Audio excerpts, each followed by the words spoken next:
Well, hello everyone, Philosopher Stoner, coming back at you. So making yet another video. So this video will be about an article that I've just read on thelogicofscience.com. The existence of real conspiracies does not justify conspiracy theories. Now, as an avid conspiracy theorist, theories enthusiast, I'm not necessarily going to disagree with everything in this article. In fact, I don't even know what the fuck I'm going to say. I've read through it once, thought about it a bit, but certain parts, it'll help to reread it. So basically, I'm going to read and then interject, sort of what I did last time. Like I said, you can find it thelogicofscience.com. The existence of real conspiracies does not justify conspiracy theories. Most science deniers are conspiracy theorists. Okay, we'll see where this is going. Many of them don't like to think of themselves as conspiracy theorists and would even ardently deny that they deserve that label. Yet when you present them with peer-reviewed evidence for anthropogenic, yes, climate change, the safety of vaccines, the safety of GMOs, etc., they almost invariably respond by asserting that those studies are invalid evidence because vast corporations, governments, etc., have bought off all the scientists, doctors, regulatory bodies, etc. That claim has no evidence to support and is a textbook example of a conspiracy theory. Well, I sort of think here that they're not claiming that they're all bought off. It's something a lot deeper. Like, I'll give an example, right? There's a lot of conspiracy theories floating around now about Bill Gates, right? And I myself don't believe the very worst of them, these conspiracy theories that claiming, right, all these vaccines that he's helping to create are designed to kill people, and he wants to install an RFID chip in our hand that's like a cyber computer, that's like a cybernetic thing, and bring in the new world order, and blah blah blah blah blah blah blah. Okay, there's a chance that might be bullshit, but I'm not saying it's because the people that disagree are paid off. It has to do with the motivations of these people, right? These elite people, and there's this income disparity, right? Bill Gates is really rich, and most people are really poor. So the conspiracy theories might be bullshit, but I think the attitude, the suspicion of these elite people, that suspicion is at least somewhat valid, right? To question the motivations of these people, like, is their heart pure? Do they have the purest intentions? So, okay, I'm going to Google something right now. Okay. It's a picture of Bill Gates with Jeffrey Epstein. Jeffrey Epstein. Now there's a few photos. Hold on a sec. Coming up on Google. Type in with one finger. Okay. Okay, images. All right, there you go. Right. So there's Bill Gates. There's Jeffrey Epstein. There's another one where there's Bill Gates, there's Jeffrey Epstein. You can see it sort of with my phone. Anyways, that in itself, just a photo of the two of them together, isn't real evidence of anything, right? If it was seen before a judge, the judge would throw it out. There's no criminal act, there's no criminal mind, so there's no crime.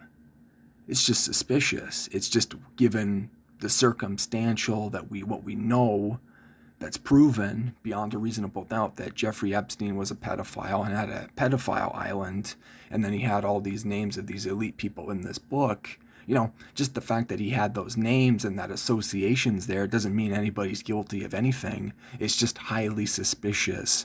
Why would they be hanging out with this guy that's a known convicted pedophile? But again, this itself, just a photo of the two of them together, is not evidence of anything, right? Like I said, it wouldn't stand up in a court of law, but it is people are right to question the motivations and intentions of these people, these things, like, and what it brings up in the article, right? Mentioning anthropogenic climate change, the safety of vaccines, GMOs. They're not saying, well, it's because the people that disagree have been paid off. It's a lot more complicated than that. It's the like I said, the conspiracy theory itself is not necessarily true, but that suspicion, that questioning the motives of this agenda that keeps moving forward is valid. I think there's some intuitive something intuitively correct that, okay, although this picture of Bill Gates with Jeffrey Epstein is not hard evidence of anything, it's suspicious. It's right. There's that. I have that intuition that, well, we don't know the exact nature of their conversations, what was said. Again, no proof of a criminal act or a criminal mind necessarily, but suspicious. So, like I said, but it's not hard evidence of anything. So anyways, I'm going to keep reading this article. As a result of the conspiratorial nature of science deniers, conspiracy theorists are a frequent target of my blog/Facebook page, but almost any time that I post about the illogical nature of conspiracy theories, I get irate responses from people who insist that conspiracy theories are not inherently illogical. And they do this based on 2 lines of logic. Okay, before I go any further, that assertion there, science deniers, as much like I believe in the existence of an objective concept of value, right? I've said that life is a value equation, so I believe in some objectivity. But is anything 100% objective? No, there's an element of some subjectivity, but it goes back to what I've said before, right, where it's sort of a trivial difference, right? It's like the subjectivity is, well, I like my meat and potatoes on one side of the plate versus the other side of the plate kind of thing. It's trivial details, but those trivial details are somewhat subjective. So to just claim that they're just totally disagreeing with science, and science is somehow this authority. You can't question science. You know what I mean? Isn't well, what now? Science is a religion? It's like saying, like it used to be, if you said, oh, well, God said so, and then people started figuring out, oh, maybe that's a bullshit story, this God character. But now science has become like the new God or something. You can't question science. Just because they have a PhD from this university, they're an authority and they know everything. Like I have a degree from a prestigious university doesn't make me better than other people. Like, means that I could pass some tests and I knew how to conform just enough to be accepted, and I knew how to sort of color in the lines straight. But I came to my own personal philosophy by being fairly deviant and looking at all the different perspectives. And those different perspectives, well, it's the principle of, well, a broken clock is right twice a day kind of thing. There's kernels of corn in the shit that are sometimes true, but the rest of it might be shit, might be irrational, but there's little kernels of corn there, the kernels of that, questioning the motivations of things and questioning the intentions and questioning, well, is there some larger agenda? These conspiracy theories exist for a reason, right? Like the JFK thing, the John F. Kennedy assassination. Lots of conspiracies with that, but nobody believes that it was the lone gunman theory. And as I pointed out in one of my earlier videos, this is a few videos ago, where I went into, my occult musings part 1, talking about the Jeffrey Dahmer thing, right? Jeffrey Dahmer did that pose with his victims, and then it happens to be this Mason symbol associated with the Ancient of Ancients. It's not proof that the Masons were involved, or that it's you know, that there's any association there. There's no hard evidence that they're doing anything, but it's interesting that a Masonic symbol influenced him to do that. That there's, well, it's just a weird thing that, like I said, there's an intuitive notion there that's, it's not scientific, but that intuition is correct. That the link there, the pattern recognition and the symbol, it's communicating to us on an unconscious level, right? So I believe in all this occult stuff and conspiracy stuff related to it, to a degree, because the occult sort of understands its unconscious communication. So Carl Jung, right,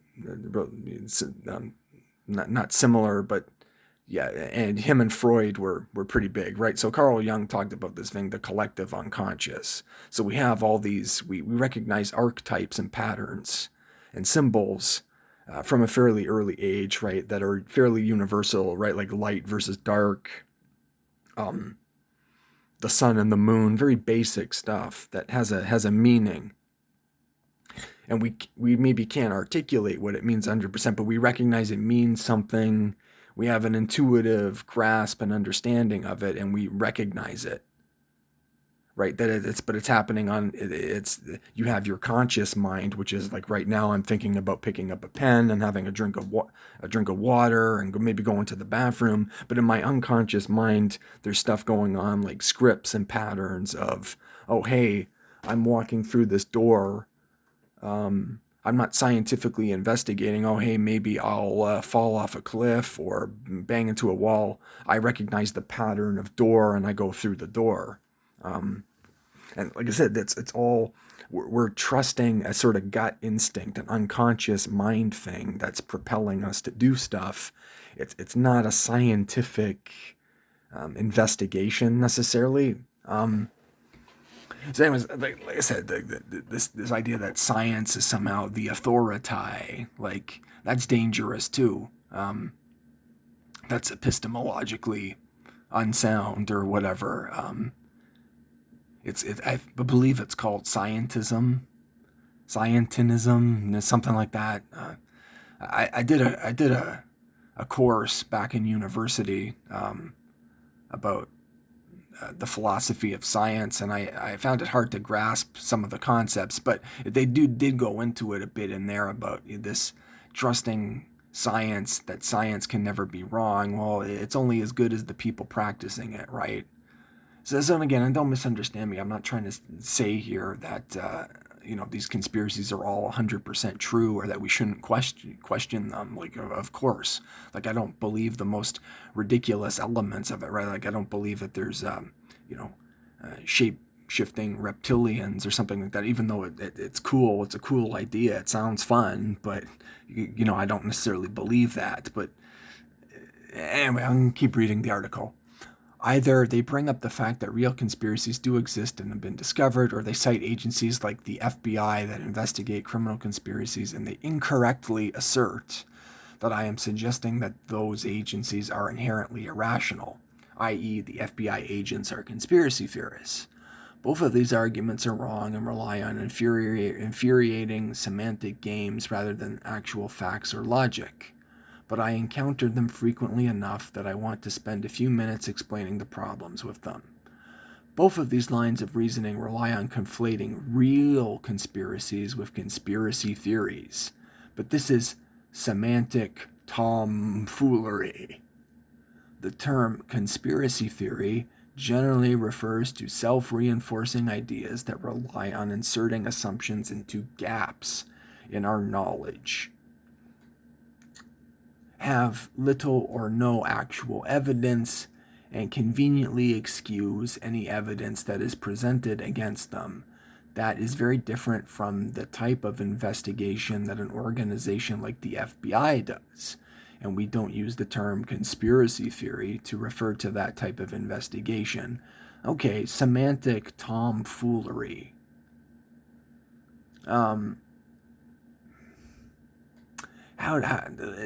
Sometimes I lack the words what to say, like how to say it appropriately and concisely, but inserting assumptions into our gaps of knowledge and have little or no actual evidence. Okay, right, like, so I'm going to go back to the picture, right, of Bill Gates and Epstein.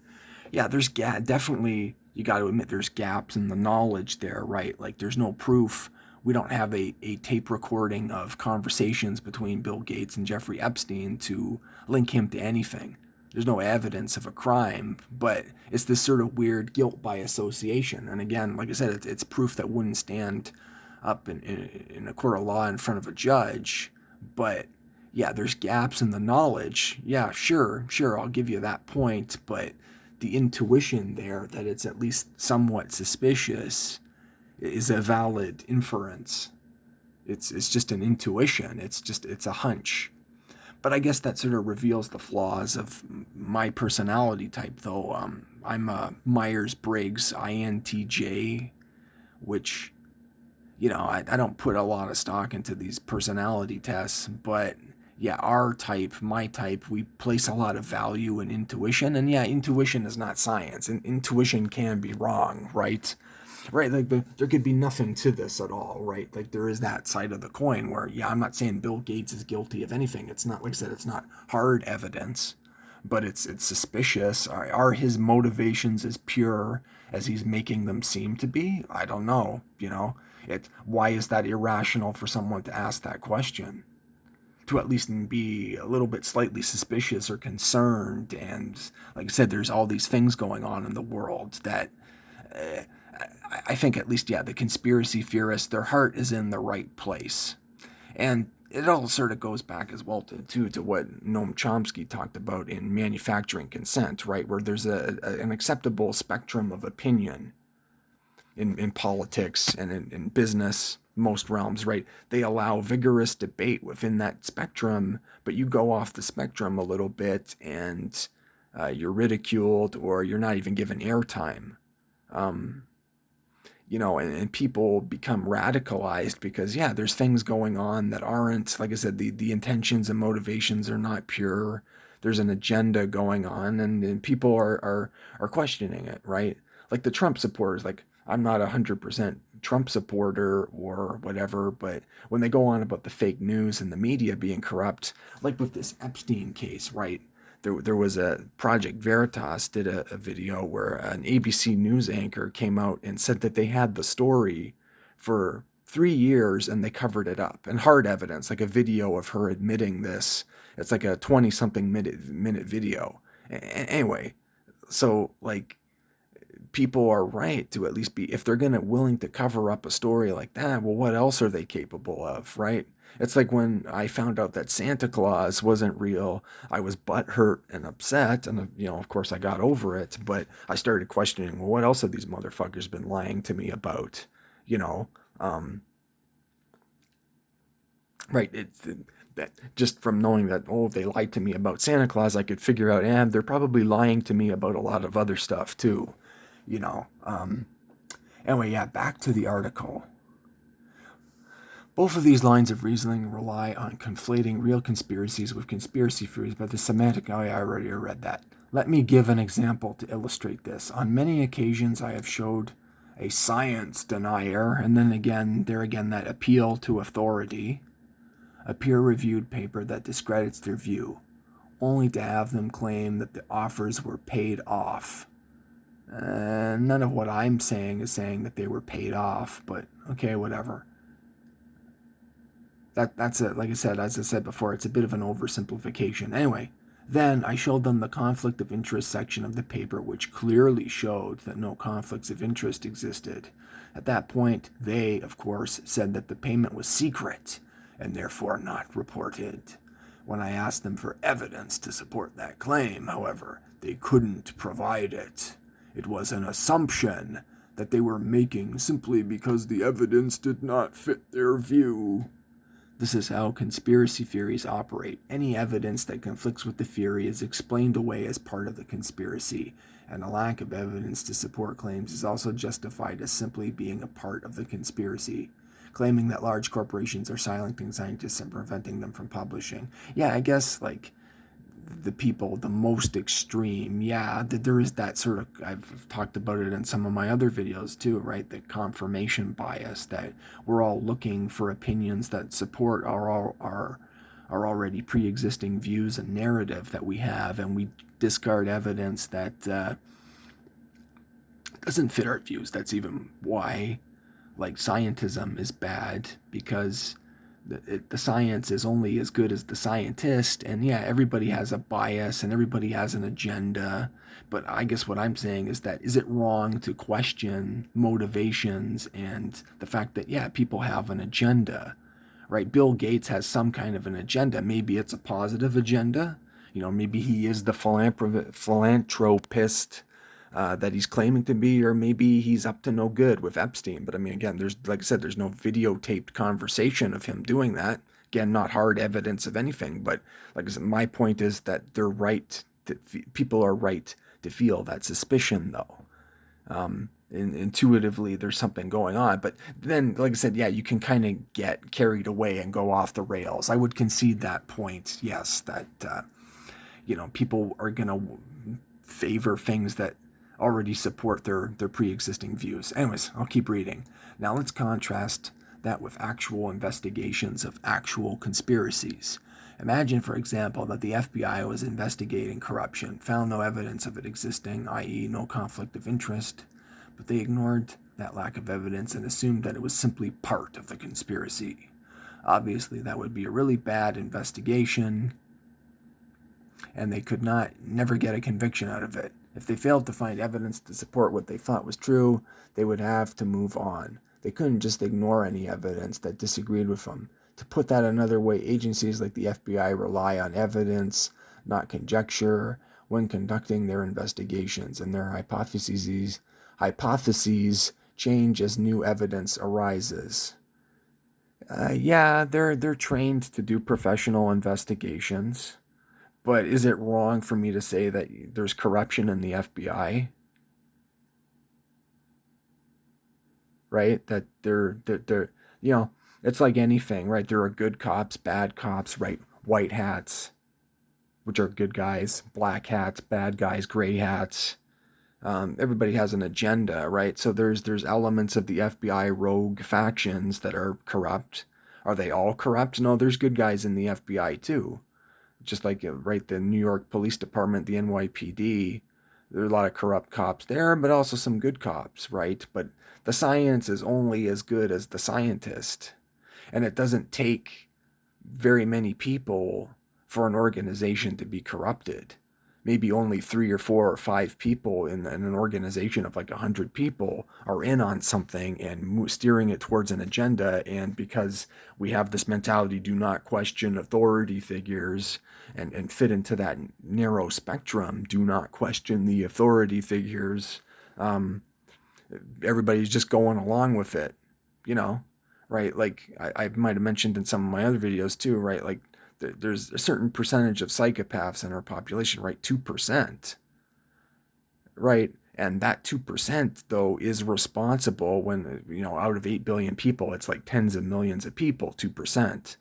But that small minority is responsible for most of the bullshit in our world, all the wars, all the stuff that they are charismatic and infiltrate institutions, and they're a minority of people, but yeah, it's enough to corrupt things. It's enough to make a mess, right? But is it wrong for me to say, oh, yeah, there's corruption, there's this, there's that? I should maybe be suspicious of these institutions.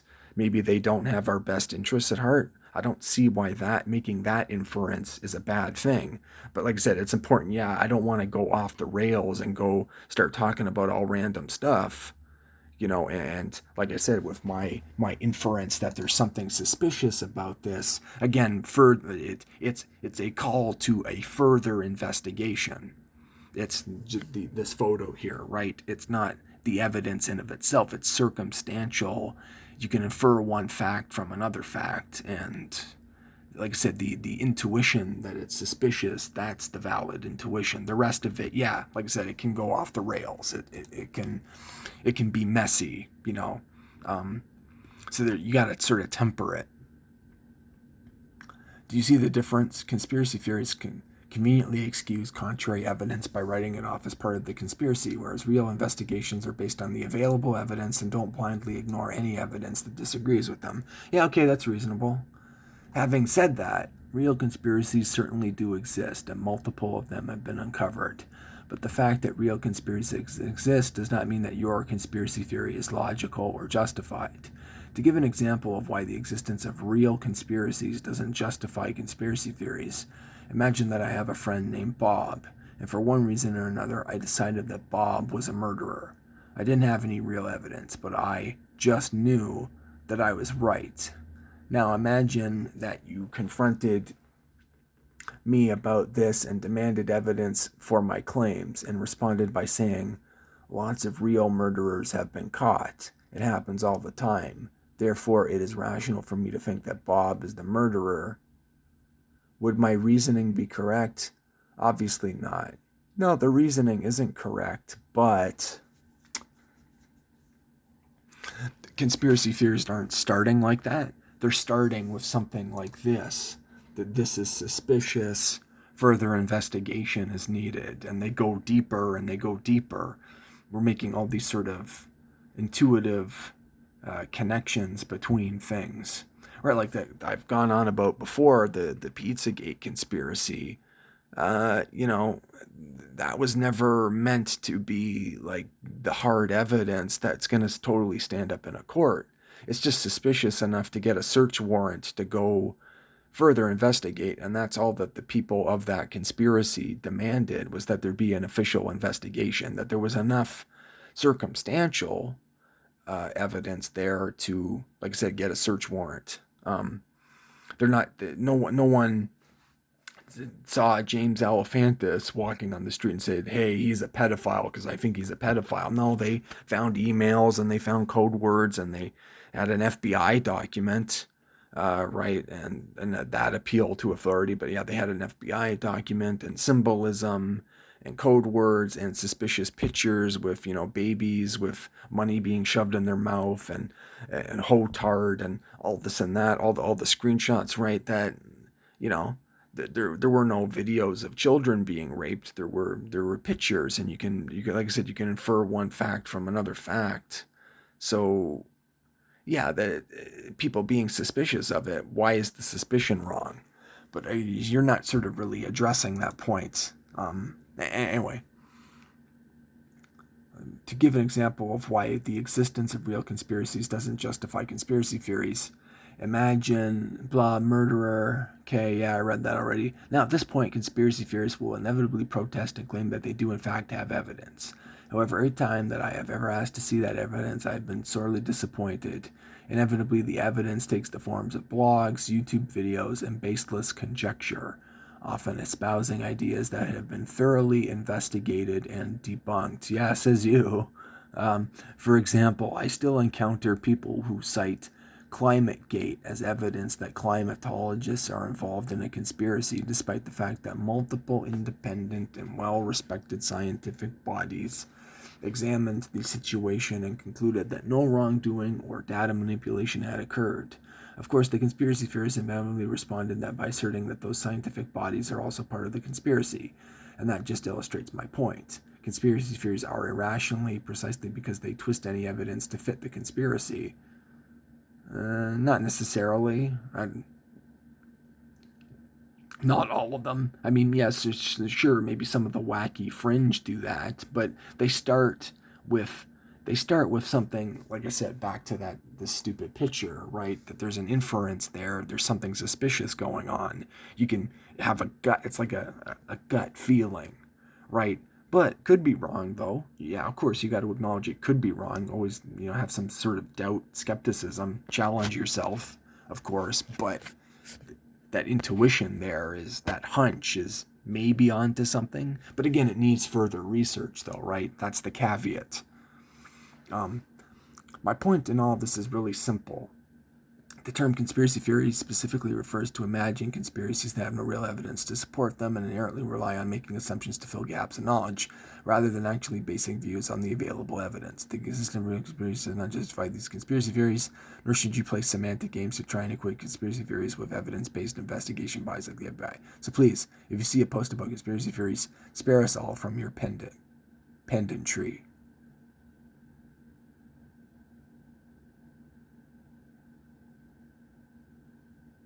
Yeah, okay. Anyways, I feel I've made my point. I guess I'm not like totally strongly objecting, but it's just like I said, that inference that things are suspicious and that people's motivations aren't necessarily pure, I think is the broader issue, the tougher nut to crack. The particulars of any conspiracy, yeah, you can nitpick with the evidence, right? And like I said, it could go off the rails potentially. So yeah, you got to be careful, definitely. But people are right to feel a certain, yeah, suspicion towards a lot of things going on in our world. Not everybody's motives are pure. Anyways, I guess that's my point. That's my sympathy with conspiracy theories. Not that they're all true either, but anyway, yeah. So that's enough of a video. So until the next time, Philosopher Stoner out.